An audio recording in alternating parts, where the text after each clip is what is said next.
Ya pemirsa, Good Morning Jakarta kita lanjutkan kembali di Dialog Morning Talks, awas penularan COVID super cepat. Itulah topik dialog kita pagi ini dan di mana kasus COVID-19 di Indonesia semakin memburuk dalam beberapa hari terakhir. Kondisi ini berkaca pada tingkat kesembuhan yang semakin menurun.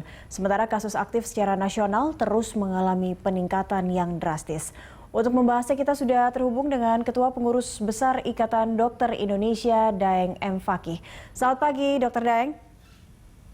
Selamat pagi. Iya, dan kami juga pemirsa mengajak Anda untuk berinteraksi melalui sambungan telepon yang tertera di layar kaca Anda untuk membahas topik kita bersama, awas penularan COVID super cepat.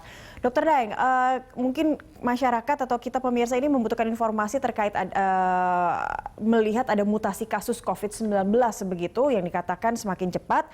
Ini bisa 10 sampai 100 kali lebih cepat penularannya daripada penyakit lain. Ini seperti apa, Dok, dari kacamata medis dan apa yang harus diketahui oleh masyarakat terkait hal ini? Ya, baik. Jadi memang para ahli itu melaporkan, termasuk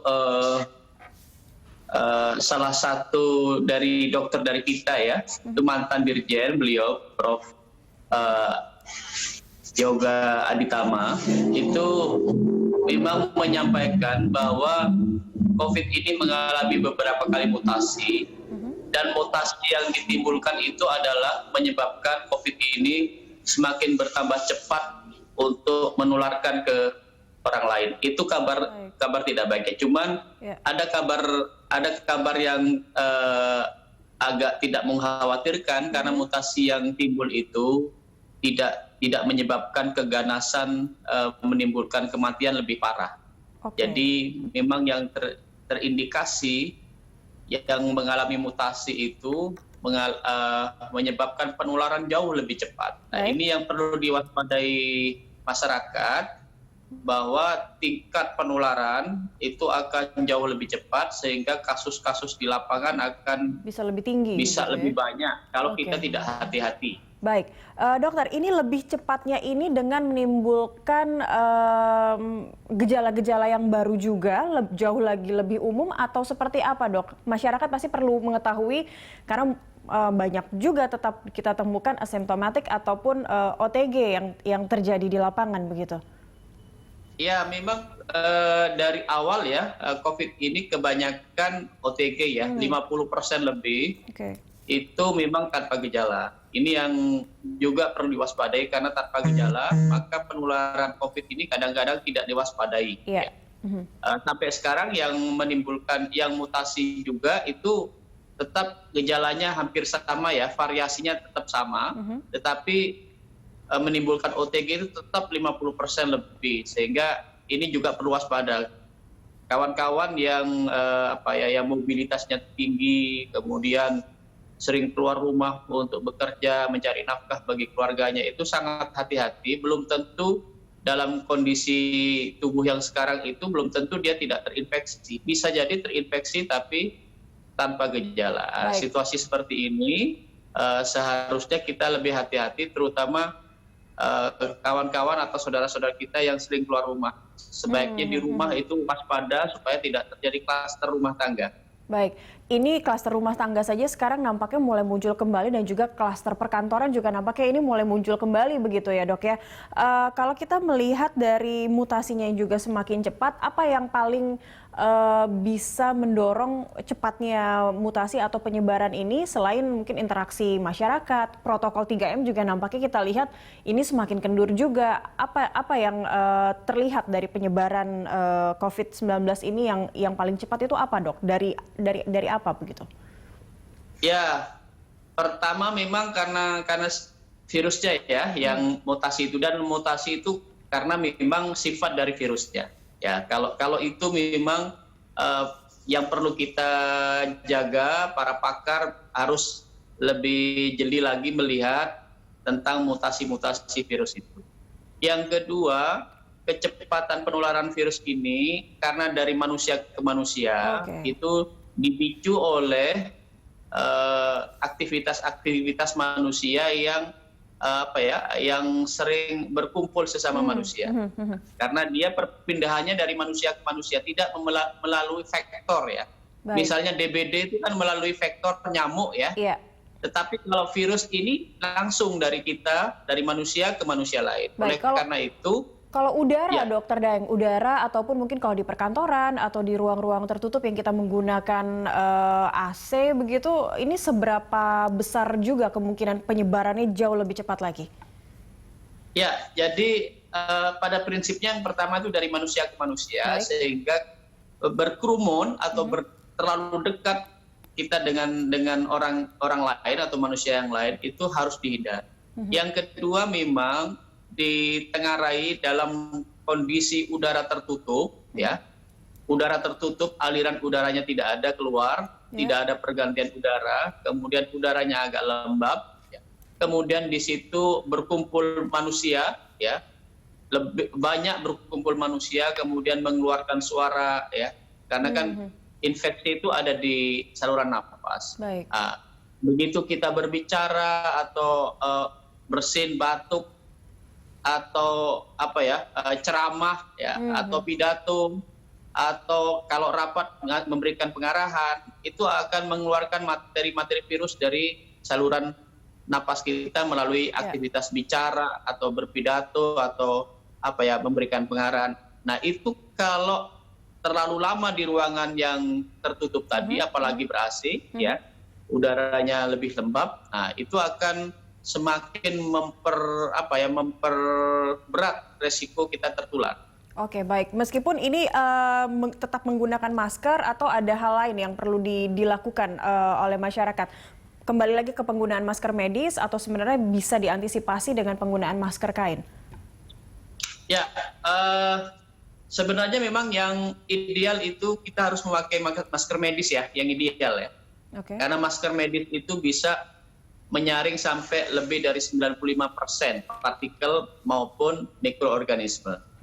Itu yang paling digarisbawahi. Tetapi sekarang masker medis ini atau masker bedah, itu kita perlu hati-hati memilih. Karena banyak masker yang kualitasnya bukan masker medis, ya, bukan medical grade istilahnya, itu bentuknya serupa, ya, sama-sama di luarnya berwarna hijau, di dalamnya berwarna putih. Penampakannya sama, tapi ternyata kalau dilihat dari penyaringan partikel dan penyaringan mikroorganismenya, itu mungkin tidak akan mencapai 95%. Saya pernah ditunjukin dalam pemeriksaan sebuah masker itu apakah memang penyaringannya 95% atau tidak. Ternyata bentuk yang mirip dengan masker bedah yang medical grade itu tidak semuanya kualitasnya seperti masker bedah. Ini yang perlu diwaspadai oleh masyarakat. Artinya ini masyarakat sekarang ini harus mempersiapkan lebih banyak stok masker medis, khususnya mereka yang berkegiatan di luar ruangan atau di dalam ruangan yang tertutup. Ini masker medis yang disarankan seperti apa dong ciri-cirinya? Kalau sekarang kita lihat masker medis yang mungkin dikira orang itu masker medis ternyata mungkin tidak sesuai dengan medical grade-nya. Masyarakat mungkin agak susah ya menilai, karena itu pemeriksaan yang 95% bisa menyaring partikel maupun menyaring organisme itu di laboratorium. Tetapi paling tidak kalau mau kita tes masker medis yang betul-betul masker medis yang medical grade, itu dengan tes penyaringan air. Jadi kita bentangkan masker itu, kemudian bagian dalamnya tuh diisi dengan air. Kalau air itu tidak tembus menetes keluar, itu daya saringnya cukup bagus. Tapi kebanyakan masker yang serupa masker medis itu begitu dituang air itu akan menetes tembus keluar. Baik. Tetapi begini, di tengah kondisi darurat seperti ini, masker kain itu kan memang yang 3 lapis tetap disarankan kalau tidak mampu atau tidak ada masker bedah yang medical grade. Akan tetapi karena daya saringnya cuma sekitar 40%, itu alangkah baiknya masker kain itu kalau bisa dilapisi di sebelah dalamnya. Agak lebih tebal supaya daya saringnya lebih kuat. Nah, ini perlu dikerjakan terutama bagi saudara-saudara kita yang sering keluar rumah, ya, karena memang tuntutan mencari nafkah bagi keluarganya, sehingga kemungkinan untuk terhirup ya, tertembus oleh partikel atau virus itu akan lebih kecil kalau memakai masker bedah yang betul-betul medical grade atau memakai masker kain tapi di dalamnya dilapisi. Apakah dilapisi dengan sapu tangan, lipatan sapu tangan, atau dilapisi bahan lain yang memperkuat daya saringnya supaya tidak tertembus partikel maupun mikroorganisme. Baik, artinya ini tetap dengan kondisi mutasi virus yang lebih cepat, penularan virus yang lebih cepat lagi saat ini, dan masyarakat juga sudah mulai nampaknya beraktivitas kembali normal. Ini artinya masker tidak boleh dilupakan sama sekali, begitu Dr. Daeng. Kalau kita melihat 3T-nya sendiri, Dok, dari tracing, testing, dan juga treatment, apa yang butuh dievaluasi? Dari hal tracing nampaknya kita masih tetap dikatakan dari testing nampaknya kita masih tetap rendah begitu, atau sudah seperti apa Dr. Daeng? Ya, sebelum ke 3T ya, tadi saya sampaikan selain masker tetap ya kita harus tetap menjaga menghindari kerumunan ya. Ini yang paling penting ya. Ini jangan sampai kita terlalu banyak dan memicu aktivitas berkerumun. 3T memang kalau kita evaluasi ya dari testing, tracing, treatment ya, kita tahu dari data treatment kita angka kesembuhannya kita sudah cukup tinggi. Kita 83% angka kesembuhan. Artinya treatment yang dilakukan oleh petugas kesehatan ya itu sudah cukup baik. Ya, karena bisa angka kesembuhnya 83%. Angka kematian kita, itu kita pernah mencapai 9 atau 8% ya. Sekarang ini sudah ditekan turun menjadi 3,1%. Meskipun angka rata-rata dunia kematian itu 2,3%. Tapi ini sudah luar biasa upaya untuk meningkatkan angka kesembuhan dan menekan angka kematian. Memang yang kita masih perlu penguatan ya, kalau bahasa saya perlu penguatan, itu adalah di T yang pertama dan T yang kedua, yaitu testing dan tracing. Meskipun pemerintah sekarang sudah mendorong sampai 38.000 per hari testingnya ya. Tapi kita sudah mencapai itu, Dok? Iya. Ya, jadi berita yang disampaikan oleh Satgas itu sudah mencapai sehari 38.000. Tetapi dalam laporan kalau tidak keliru di bulan Oktober ya, 1 bulan yang lalu, itu kalau memakai ukuran WHO per 1.000 orang, kita masih mampu memeriksa 11 orang per 1.000 orang penduduk. Jadi kita masih tergolong rendah ya. Dibandingkan misalnya Singapura itu per 1.000 orang sudah bisa memeriksa lebih dari 100 orang ya per 1.000 orang penduduk. Kita harus mengejar, mungkin bisa jadi kalau kita mau kejar testing dan tracing ini menjadi, karena tracing itu satu paket dengan testing. Hasil tracing itu adalah dilakukan testing. Jadi kalau angka testingnya baik, maka tracingnya kemungkinan juga akan baik ya, karena ujung dari tracing itu testing. Artinya dua hal ini, tracing dan testing, jadi ujung tombak juga untuk bisa melihat seperti apa perkembangan atau dari penularan COVID yang ada di Indonesia begitu ya, Dr. Daeng? Baik, kita akan lanjutkan di segmen berikutnya perbincangan kita ini. Dr. Daeng, tetaplah bersama kami pemirsa. Morning Talks akan kembali usai jeda sesaat lagi.